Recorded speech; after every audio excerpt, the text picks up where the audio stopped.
hasa katika nyakati hizi: busara. Katika Injili neno la Kigiriki lililotumika phronimos, maana yake ni busara, hekima, lakini pia kutenda kwa ujasiri, kwa mang'amuzi.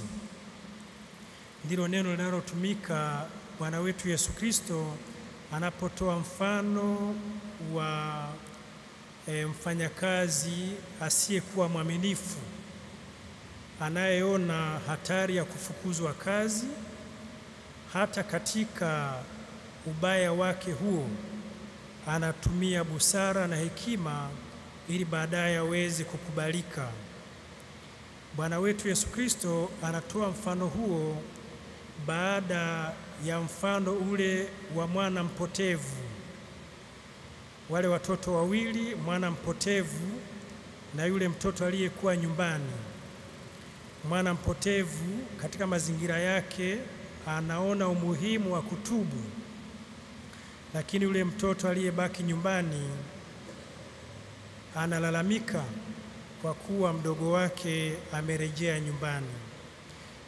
Sura ya 16 tunayosoma ndiyo inayoanza na mfano wa huyo mtu asiyekuwa mwaminifu.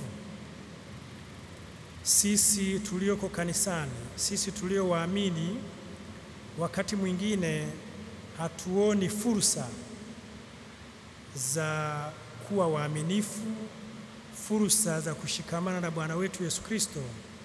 Yawezekana wapo wengi nje ambao wanazitamani fursa hizi na pengine kuzichangamkia wakiwa hawako ndani ya kundi hili. Tumwombe Mwenyezi Mungu atujalie kuwa na busara na hekima katika kusali, katika kumwabudu Mwenyezi Mungu.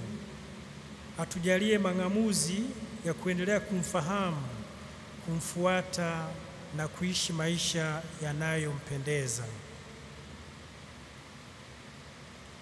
Ndugu zangu, tukiri dhambi zetu ili tupate kustahilishwa kuadhimisha mafumbo matakatifu.